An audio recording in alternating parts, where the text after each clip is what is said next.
Our guest today is Tartan head coach Mark Klingsporn. Coach, thanks a ton for coming on today. My pleasure.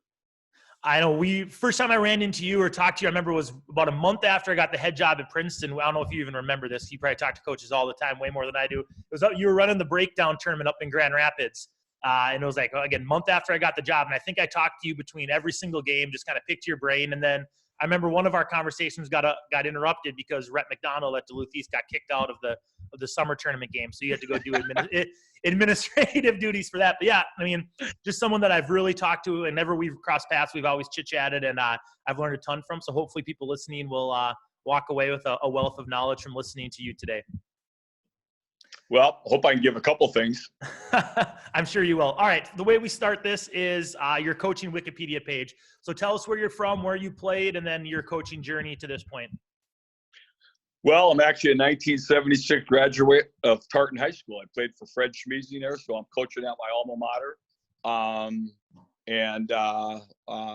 Learned a lot from my ex-high school coach, as we all did as players. But even before that, I got my coaching career started as kind of an odd thing when I was 13 years old. My brother Todd was playing T-ball at the time, and they had no parent that volunteered to coach the team. My brother Todd's now a high school basketball referee. You may or may not have had him. And I volunteered to coach. So they were wondering why we're going to let this 13-year-old do this, but nobody stepped forward. So we actually had practices in my yard. We had the biggest yard in the neighborhood, and the parents would drive the kids rather than drive them to a practice field, they drove them to my house, and which didn't watch, and we'd have T-ball practices there. So I kind of had a passion for coaching way back when I was 13 years old, and had a blast with it. So anyways, graduated from Tartan in 76. My very first year out, I actually volunteered and helped assist our B squad basketball team. And then I went back to playing for 2 years. I played at Lakewood Community College for 2 years, way back when Flip Saunders was coaching his very first job at Golden Valley Junior College when that was in existence. So I actually was a player. I'm kind of dating myself here. I was a player way back then when Flip was getting his first job at Golden Valley. So I played at Lakewood for a couple of years. And then I came back to coach at Tartan High School, starting in 81, 82. I coached there as an assistant for 7 years. I did 5 years as a freshman coach and a couple of years as a JV coach, and really enjoyed my experience, especially doing that freshman job, kind of being your own guy for the first time, and had some really great teams there. So I did that for 7 years. And then in 88, 89, that season, I became the head coach at North High. I actually, the same year Tartan opened up, and I was on their staff, and I wanted a Tartan job, but they had an in-building person that was hired for the job. I applied for the job.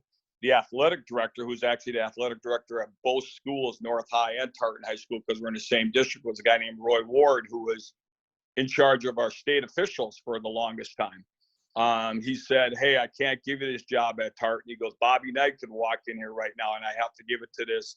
I have to give it to this in-building guy." So then the North job opened up about 3 weeks later. He called me, asked me if I was interested. Originally, I said no. He convinced me to take it. So I was there for 4 years until 92.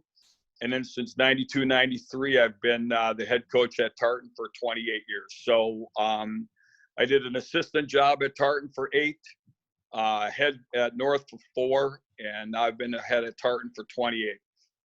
During that time, I also coached 14 years of high school football. Actually coached a year in the old Pillsbury Pro-Am League with a guy named Kwame McDonald, who ran that with Clem Haskins. And I had guys like Walter Bond on my team, and I remember playing at Williams Arena in front of about 3,500 people, and won the championship game in that league. So that was a great experience. And I also started Minnesota Select, which was the very first high school AAU team in 89. We started that. Larry Rongleen in the summer of 87 called me up, asked, he was in Lexington, Kentucky at a tournament, says, "Hey, we got to do something like this in our state." So I talked to Roy Ward, our athletic director, who also worked with the state high school league, asked them if something like that was feasible, and it was not. They did not allow kids to participate in high school on any type of team like that. So in 88, 89, that's during that school year, they had a meeting like in April, and they passed it where you could play on teams like this. So we put together a team real quickly in 1989, which was the very first high school AAU All-Star team in Minnesota. And on that team was Paul Sather, who's now was the Princeton guy. Yeah, Princeton so it's grad. kind of unique that we're talking on the phone with Princeton guy who's now the head coach at North Dakota, who was on my team. So I actually coached Paul in AAU basketball. So we did that for 10 years until I got out of that, when we were able to start to work with our own kids in the summer and high school stuff. So I kind of got out of that. So that's kind of my coaching and playing career. So it's safe to say, and you're probably gonna be humble here, but AAU is where it's at today, partly because of the work that you did way back when, kind of setting up that foundation, and also putting that on the radar with the high school league. Yeah, eventually somebody would have done it. There's no doubt about that. We just happened to be the first one. We were proactive on it. Like I say, Larry saw it in '87. We decided we were going to go with this thing, and it was met with some resistance at first with the old NCC league, the guys in St. Cloud and Mankato, because a lot of the kids in Minnesota were hit at the time and not going to play at some of these colleges. And it wasn't the big name kids, that were missing out. It was like those kids that were going to Fairfield and Siena and places like that, that were normally NCC players are now getting Division I scholarships. So they were not very receptive at first. The people in the state of Minnesota in regards to some of that Division II basketball, because that was a great Division II conference and still is. But somebody would have done it eventually, but we just happened to be there at the right time, I guess, at the right age. So. How's the AAU game change? I know from people that are listening to this probably think of the EYBL or the other, shoe leagues, or if you think locally with the prep hoops tournaments and, the Comet Showcase and all that stuff. What did AAU look like in the 90s versus compared to what it is today? Well, I'm not sure what it did, whether it's doing in other states and how they select the teams. I know that we started out by having trials. We shot a bunch of this is old snail mail. There were no cell phones. There were no, there was no emails, any of that stuff. We did snail mail, just mailed out to a bunch of the larger schools in the metro area, hit some of them in the outstate, and just try to see how many kids we could get there. So I remember we had 19 kids try out the very first year, and we had 11 players that we chose. Again, Sather was on that group.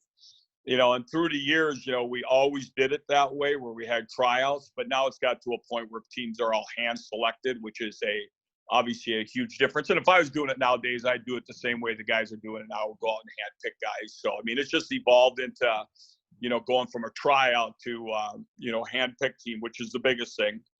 And then obviously the second part of this that's just monstrous is the social media part of it. There's no kid that's going unnoticed. With all the, the ability to be on social media and, highlight films and all that stuff, back then, honest to God, back then I would type up a letter, and I said type it up on a typewriter, right? And it had all the kids' information on it, their name, their address, their home phone number, the high school coach's name, his home phone number. And like when we were at these events, we would get lines of coaches that would come to see us, right? And I had my backpack with me, my shoulder bag, I should say. We didn't have backpacks back then. And would hand each one of these coaches a roster that's got all the player information on it. So, obviously the technology piece has changed this thing tremendously. That's crazy to think of. Just how much, college coaches go to an AAU tournament now and they get a packet pre-made and all printed with everyone's information, that you actually had to type it up yourself, carry it with you, and then go advertise for yourself. It is a completely different game. I want to switch gears and go back, go towards your coaching at Tartan. And I know we've talked about this before, but I want you to explain, or to those that are listening, what you did with your booster club when you took over in 1992. Oh, you remember? I do. This is something I think about all the time. You remember? We had we had kind of a comprehensive booster club. It was I think it was 7 through 12 at the time. So they were helping run some traveling basketball, which was just kind of starting out at the time, quite frankly. I was actually a member of that booster club. I was actually the vice president of it, and I was an assistant coach at the time. And I didn't like how the booster club was evolving. Anytime our head coach was not there, when the meeting was officially over, it ended up being a lot of guys hanging around and ended up being kind of a coach bashing session. In other words, questioning the coach, what he did on Friday night, why did he do this?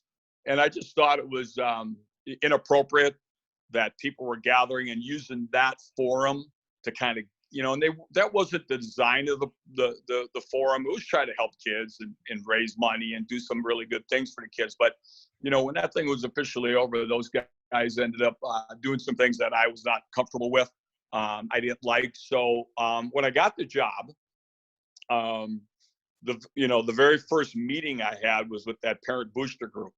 And my brother Todd was actually on that board at the time too. The one that I mentioned was a high school official. And when you're an assistant coach, everybody loves you. They think that you're the next guy in line and you're going to be the greatest guy around. And, when you're head coach, you got to make all these tough calls. So my first tough call was I had a booster club meeting. And in the meeting, I said, well, I'm only having this meeting for one purpose. I want this group to dissolve. And all their jaws just dropped. I could have got myself in some hot water right away, but I thought it was the right thing to do. And they said, well, won't you need our help? And I said, yeah, I'll need parent help. I'll need parent involvement. When I do, I'll pick up the phone and I'll call.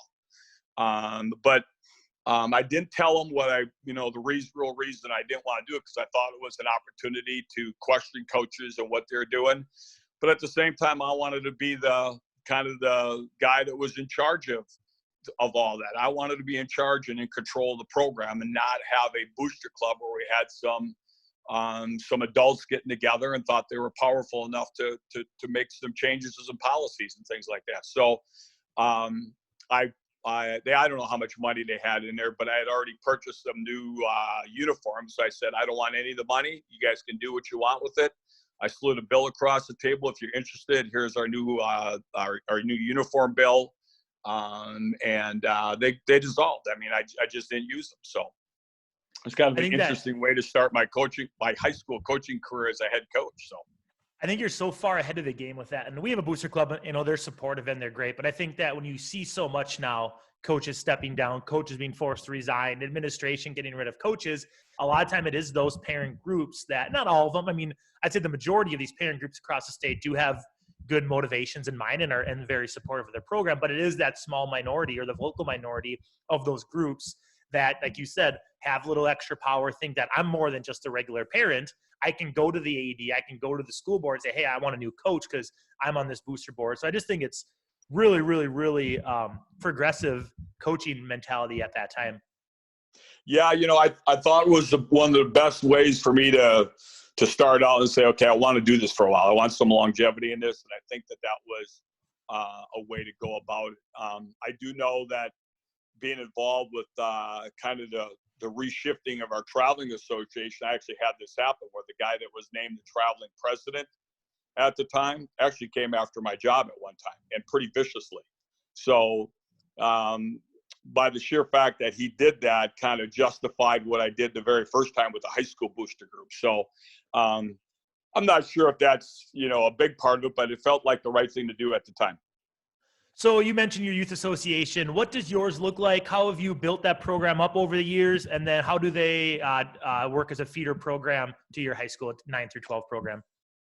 Well, I've been pretty fortunate to have a couple of guys through the years, actually 3 people through the years that were really, really invested. 2 of the guys, one of the guys that's just stepping on this year is a guy named Dwayne Boris and another guy named Dave Landy. Both did this well past their own high school kids playing, their own child playing. So a lot of times we know that these people are involved, obviously, because their own kids are involved, which is a common thing, right? But these guys were so invested in the kids and did such a great job with it. So I was really fortunate to have Dave Landy, Dwayne Boris, Kathleen Ryan, all involved. Those three presidents that of our traveling associations were really strong individuals. So, part of this is surround yourself with good people. You know how that works. And, we were lucky to have those three people. And I think those were the keystones to the success of our traveling program. So what challenges do you have? I know, you hear through the grapevine, we're a few miles away from you, but I know, you get down the metro, the private schools. I'm not here to bash private schools by any means, but the private schools don't have their youth associations, right? And so I'm sure every metro school probably loses kids to private schools. And we don't need to say any specific programs, but what kind of challenges go into having a youth program where, not all of your kids are going to end up playing for you? Well, the traveling program is what it is. It's a program for kids in your area, right? So, those kids all deserve an opportunity to play and a place to play. And sometimes we have kids in there that we know are coming to Tartan. Sometimes we have kids in there that we know are not coming to Tartan. And sometimes we have kids in there that are on the fence, and hopefully we can convince them to come to Tartan. But, there are challenges in the metro area. I kind of actually envy guys like yourself who coach in a rural setting where my guys are my guys, right? Mm-hmm. My Princeton guys are my Princeton guys. And I think that's, I know that, when they're in the elementary school, here are the kids I got coming up and through. And you're not going to lose kids to other schools. And it isn't just private schools, it's public schools too. So it used to be that way, but it's public schools now too. So I always say there's two kind of coaches. If you hear this out there somewhere, it's probably came from me. There are two types of coaches in today's world. There's ones that are trying to get their players better, and there are others that are trying to get better players. We try to make sure that we're, working really hard every day to get our players better. There are a set of guys that really feel that that's important to do. How they come across, how they sell their program, what they do to get better players. And obviously when you have better players, you got better teams. So we've lost to some of those teams. We've competed against some of those teams that, when you line up and play them, they just have better guys than you do. All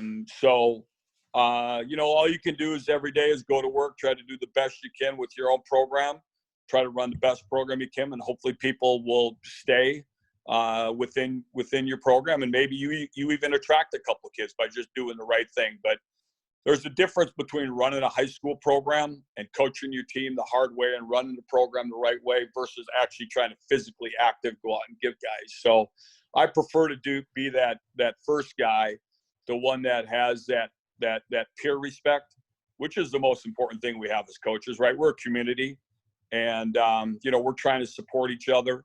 When there are guys that are in tough spots, potentially losing their jobs, how do we support each other? I remember Jim Dimmick was on the hot seat at Richfield, and I was one of two high school coaches. Willie Brazil and myself showed up at a hearing for him, and I went there to support him against the parent group that was being pretty vicious against him, trying to get rid of him. So, if we're not supporting each other as coaches, who is? So we have a community here, and we develop friendships or relationships that go far, far deeper than the game of basketball, even amongst us coaches, from school to school and within our own coaching staff. So if you don't have peer respect, you're not doing it the right way, then I don't think, you have a whole lot. So you talk about peer respect. What are some of your other coaching core values that you have? Oh boy.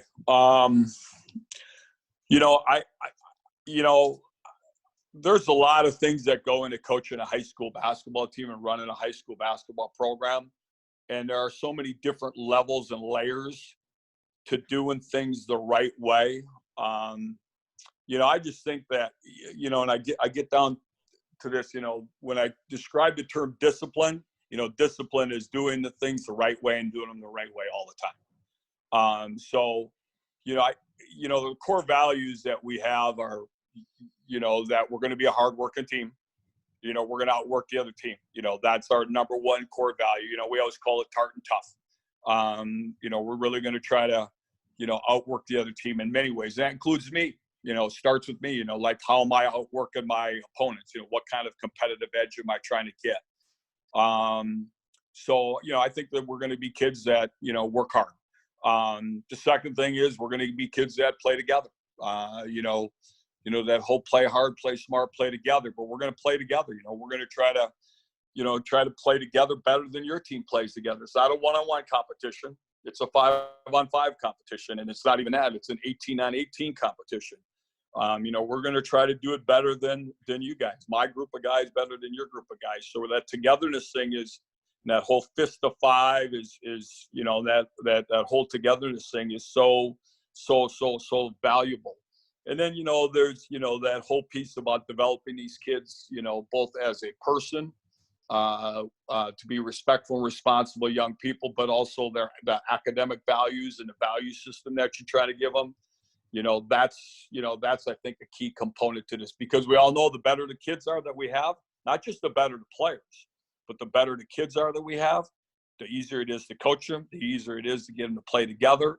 And it just has a much more positive feel to it. So I would say those are my three values: that we're going to outwork somebody, that we're going to do this thing the right way academically, and trying to teach them to be, respectful, responsible young men, and we're going to try to get them to play together. How have you built a winning mentality in your program, even on some of the years where you haven't had as much talent? I think that goes back to that hard work stuff. Our job as high school coaches is to get, I always say there's three things that I have to do as a high school coach. Number one is I have to put the best product on the floor that I can, minus behavior and academic issues, right?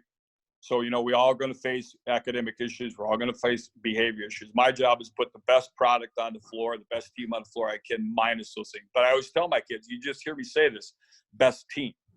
Not best individuals, best team on the floor. So I think that's job number one. Job number two is if I've got a kid that wants to play collegiately, that I have him ready. Whether he's playing at Eau Claire or whether he's playing at the University of Minnesota, my job is to have that kid ready to go play basketball afterwards. And the third part of this, the third part of this is that we want kids to have a great experience. We want them to be able to say, when they get to be a little older, like they look back at their high school career and say, hey, I really had a good experience with that. So I think, we're trying to do those things all the time. And that's kind of a value system, again, that we have in place, that if kids are feel that the program is a positive thing, they value it, they'll always play hard for it. They'll always buy into what you're doing. So even in the years that you don't have as much talent, your kids are going to play harder than others because they value their program. How do you build or gain that respect from your players? Because that isn't you talk to 100 coaches, you might have 50 to 75 coaches who feel like their players don't respect them. So how do you build that respect with your players? Well, we have to understand there's a difference between being respected and being liked. You can't worry about being liked. And I don't mean to say that in a negative way, but sometimes, you have to put that aside, because there's going to be times your kids just don't like you. But at the end of the day, if they respect you, they like you because that you did those things for them. You need to be honest. You need to be candid. My kids always think I'm the most candid guy around. I'm going to tell them the way it is. And but I think they'd rather have it that way than turn around, a couple months later, found out that you kind of lied to them or gave them some false hope or whatever.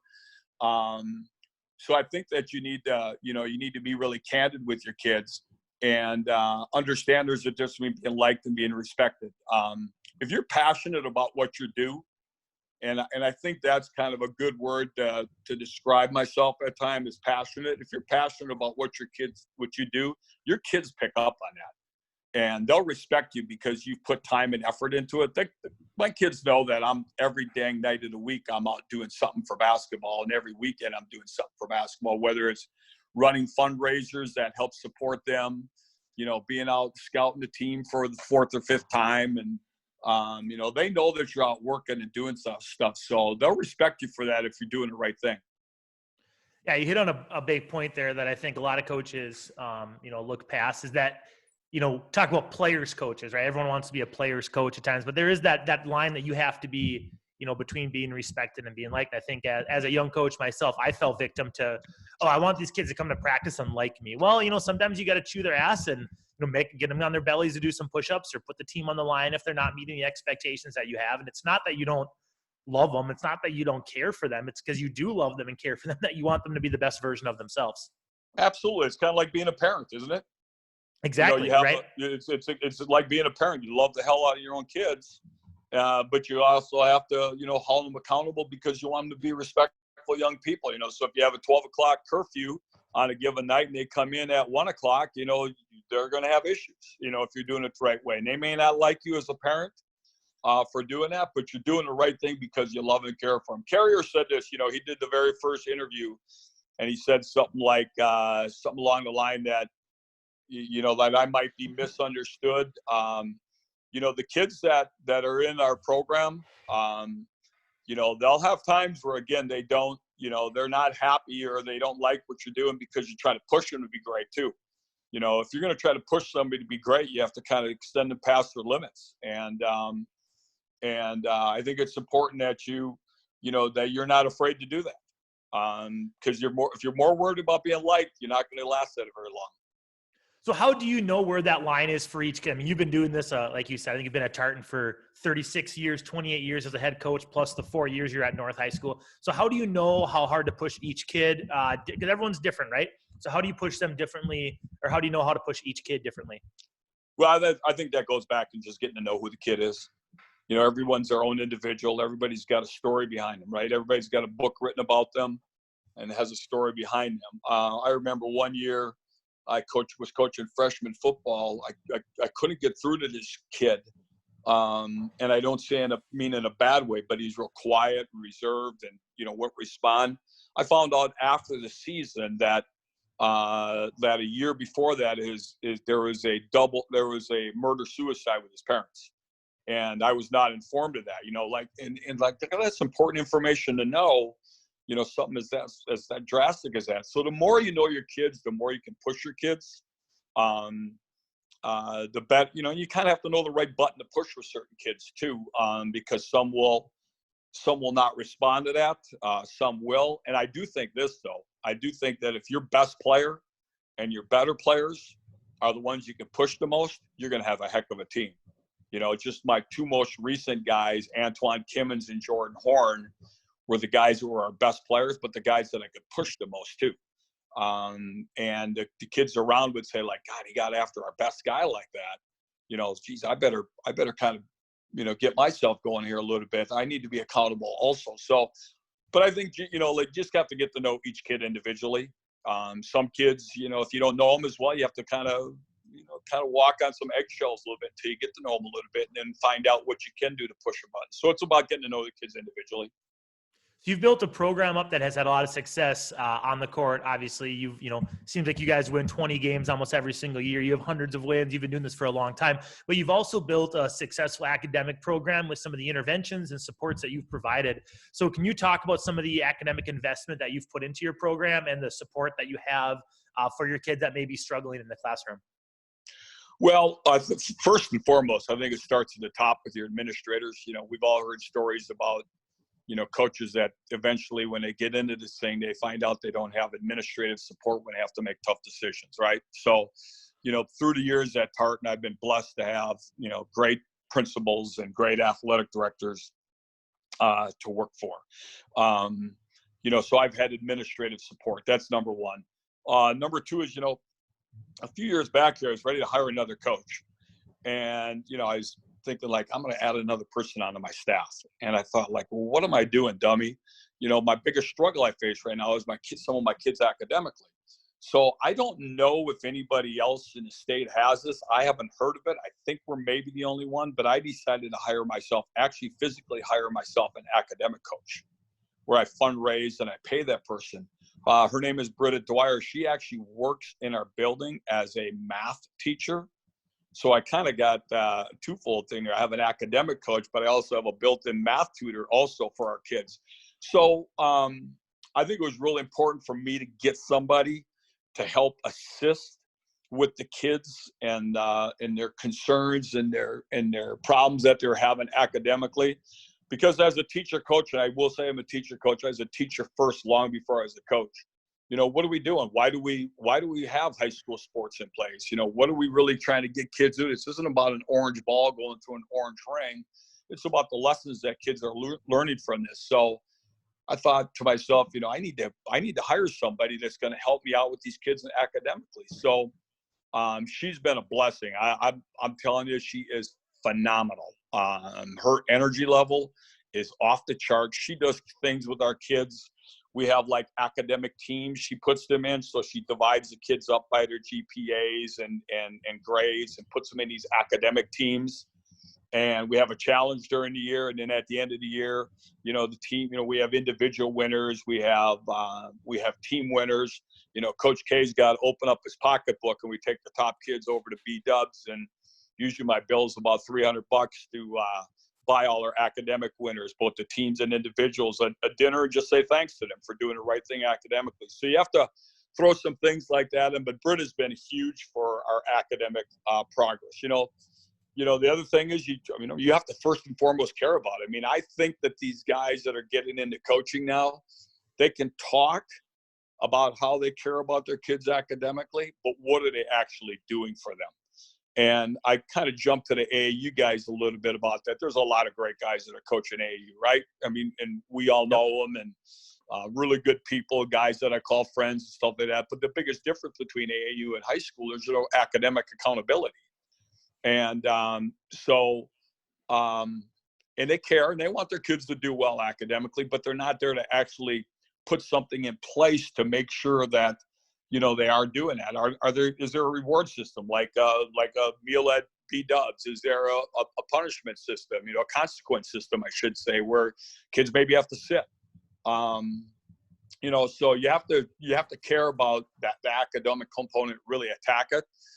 And then, we have things in place. We do progress reports for kids. We do, calling and contacting parents of kids that are that are struggling with some things. We have study halls, and during our study halls, I don't know what it's like at Princeton, but at Tartan we don't have the greatest gym facility for practices. Game facility is great, but gym facility for practice is not great. So we have late and early practices. So anytime we have a late practice, I found out if I cut the kids loose and not have them do anything from that 3 to 5 time frame, that they're not taking care of some things. So we have a study hall every day that we have a late practice from 3 to 4:30. The kids are accountable to either be sitting in a room with me, working on homework, doing some peer teaching. They have to be in the teacher-directed activity. In other words, they're with another staff member, maybe doing some lab work for a science class or getting special help in another class that they're trying to get help with. Or they have to be in what's called our Titan Academy, which is a place that they can go and use computers to, do some research or write a paper or whatever, because we have kids on our team that just don't have, that at home. So it's their only time to do that. So, we try to put all the pieces in place to help a kid succeed academically. And we use basketball as a tool for that. What are the academic standards you have? I know every program's probably different depending where your socioeconomic is and what your schools, maybe it's their test scores or whatever the expectations are within that district for, maybe it's more rigorous of an academic expectation than the high school league has set forth. So every district's gonna be a little bit different, but what are your academic standards that you have for your kids to be eligible to play for you? Well, there's kind of 3 levels to this thing. First of all, the state high school league rule is really not even a rule. Must be making progress towards graduation. How vague and how gray is that? But I get it. They cannot govern that statewide. It's just such a monstrous job. So they put it on the schools to take care of that, so, then you got the school level stuff. And there are schools that I know that are more rigorous in their requirements, just up front. Here's your certain GPA that you need to have. Here are the credits that you need to have.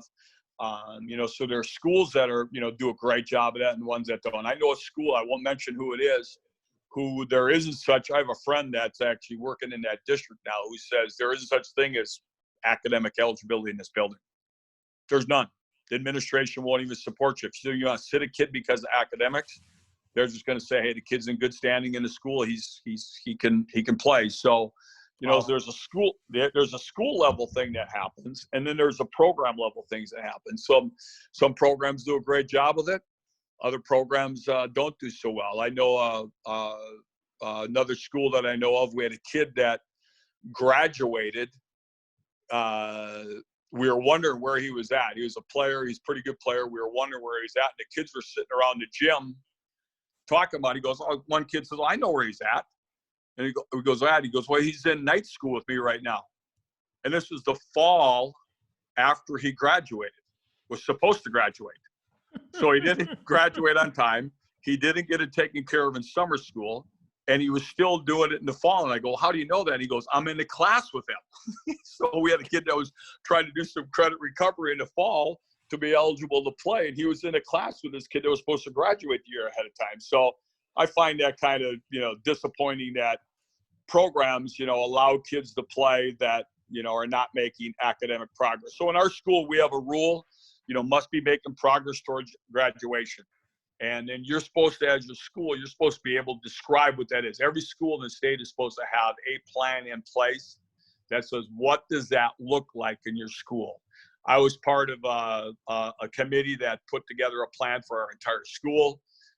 Must be making progress towards graduation. Here's the minimum number of credits that they need to have going into your season. So we have that in place in our school, which is really good. There are opportunities for kids to gain credits back just like there are in any other school, with credit recovery, night school, summer school, that type of stuff. But kids have to be meeting a certain amount of credits when they start your season. So I think that's really important. And then beyond that, what we do is we take kids that are in season, we put them on progress reports. Any kid that we feel needs to be on one. Whether it's a behavior issue, whether it's an academic issue, whether it's actually their grade, we put them on one. And if they're not taking care of their business, we'll suspend them for a game or two. And it's all kind of based on individual basis. But, we put these kids on progress reports. And the biggest reason we do that is we can go and look at it ourselves. But sometimes we want kids to be accountable for their own grades and be able to present it to a teacher, progress report. Hey, can you fill this out for us? At the beginning of the class period, pick it up at the end, say thank you. How do I go about saying please, may I, thank you? Those are powerful words that we have.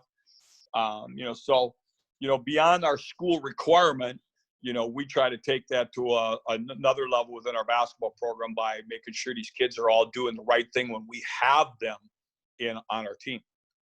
I love the accountability piece. I think that's been a failure with technology, is that kids don't bring that sheet of paper around anymore to their teachers and get that instant feedback. A lot of these kids, I'll be like, our rule just quickly is, we start try 1, try 2, try 3, with our grading period. Basketball season, try 2 starts 2 weeks into the season. So we tell a kid, by the time the school year starts, you have to be passing our rules. You have to be passing all of your classes. You've had 2.5 months. You knew you were going to play basketball. So you can't start until try 2, you miss 2 weeks of practice if you aren't passing all of your classes. And that gets kids that holds them accountable in the fall when we don't have that time to work with them. But then once the season comes, generally speaking, right, we're going to work with kids in different situations. But generally, if the kid's failing a class, we give them about a week to get that grade up, if it's retake a test or turn in their missing work or whatever the case may be. But it's I know I hear coaches that don't have much of a follow through on that. But anyways, I digress. The paper stuff, I just feel like kids just don't know their grades anymore. So my point being is when we tell a kid, hey, you're failing English. What? I didn't know I was failing. Yeah, the test was put in the grade book. They're like, how, what? But having that piece they go around, I think is so important. Well, I think, it's a tough job as a teacher too, and it may not have something that's entered that actually is turned in. So I'm an old school guy. I kind of like that old paper thing. Walk up to a teacher. Please, my basketball coach tells me I need to fill this out. Can you please do this for me? I want them to have that little interaction, because now it maybe kicks off something that a teacher wants to say, like, hey, you need to get going on this, and this, and I need you to get off your phone, or I need you to stop talking to the person next to you. and then kind of hit them up at the end of the class period and say thank you. I always tell my kids the most powerful words in the world still are this: please, may I, thank you. And I expect my kids to be doing that. Like we'll take our kids on a trip, and maybe some kid is, we're in Duluth, at some scrimmage, which we usually, we've gone up there quite a few times. We get something at a restaurant, and the waitress does. I said, I kind of slap them along the arm. I said, hey, go say thank you. I want those kids to have those interactions, because technology kind of cuts into those interactions sometimes. And so may sound a little old school, but I still think that's the most powerful thing to do, is meet somebody face to face and talk to them.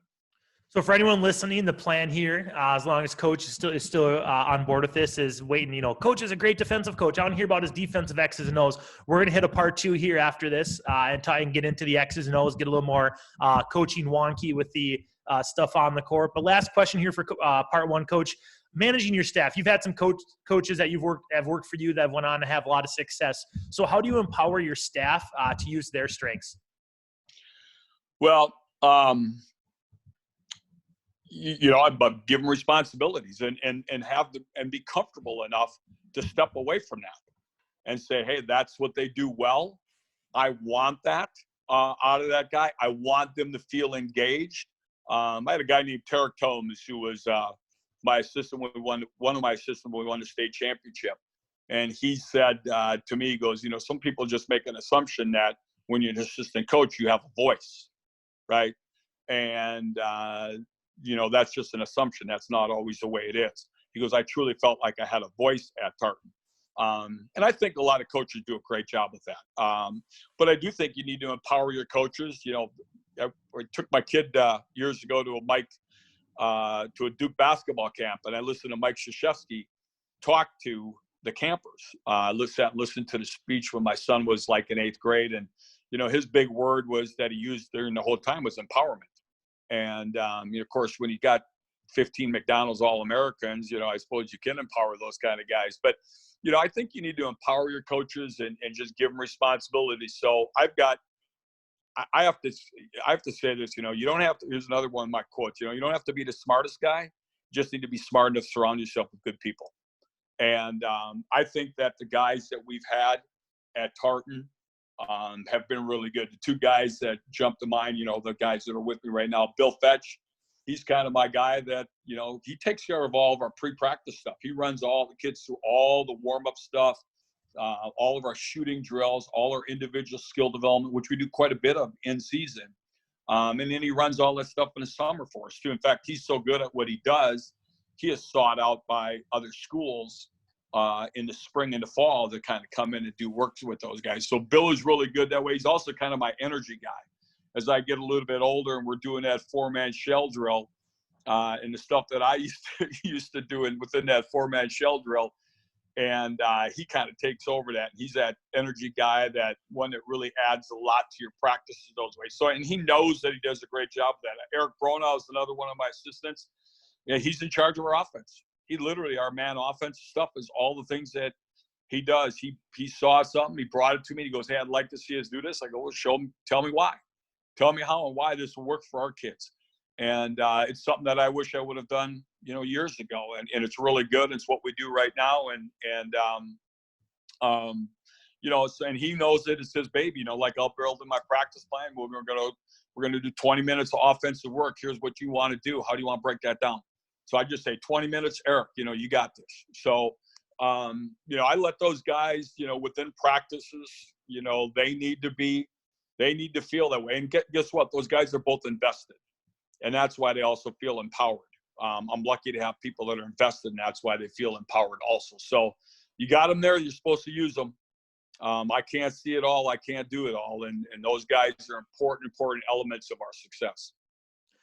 Well, that wraps up part 1. Thanks, Coach. We'll be back here with part 2. Thank you.